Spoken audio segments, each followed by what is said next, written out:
I've been invited to Highclere Castle, where I'm getting an exclusive tour and a cheeky glimpse of the upcoming Downton Abbey movie. More from the movie later. Highclere Castle has been a part of this ancient landscape for over 350 years, which makes it at least 100 years older than the United States. That's crazy. Downton Abbey is quintessentially English, but it has an important American connection. We're looking at you, Lady Cora. Me? Why? It seems to me with Cora that you have someone who is slightly outside of the British way, so I suppose it gives the audience a way in. I think maybe that's why American audiences love Cora and they love the show so much. She's kind of a consistent presence, negotiating this family that she's found herself in, and so that continues in the movie, I would say. It's no wonder that Downton Abbey was such a big hit back home. It caught fire here, but then the flames were found in America when they went crazy for it. All over the world, people respond very, they love it. You know, to bring that sort of pleasure to people is great. I think that's kind of the nicest thing about it. I think with America, it's the fascination of these houses and this way of life. There is a romanticism as well about the British way of life at that time. And I remember Hugh came back from America, and he'd been in the White House with Elizabeth, Lady Cora. I mean, to name but one, Hillary Clinton had edged her way across the room, elbowing people out of the way so she could say hello and tell them that all the Clintons watched Downton Abbey Sunday night in their pyjamas. What? That's surreal. Someone was jogging past me in New York and I was just sitting on the bench, so I was having a coffee, and someone just went, "Hey Andy." I was like, "What?" It was like, "Looking forward to the film," and they just jogged off. It's like, that is so weird. I don't know if I will get used to that. Passport control.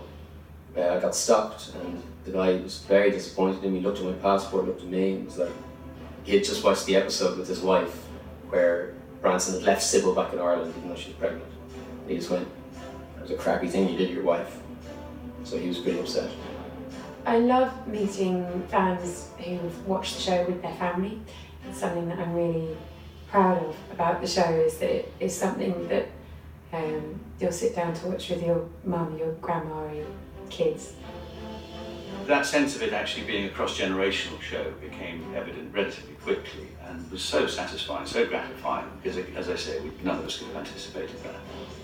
Fans simply can't get enough of Downton Abbey. So what is the secret to the show's success?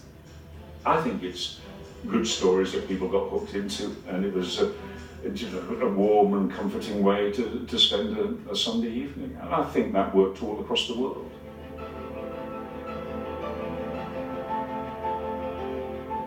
Downton Abbey is a phenomenon.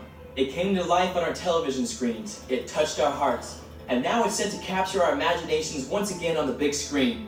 It's been such an amazing journey for us to be part of the show and to be part of something that has had this success around the world. This was a very unusual job, and those of us who've been around a bit longer told the youngsters and said, "Don't think this is normal. Don't think one of these is coming next year, because it won't be."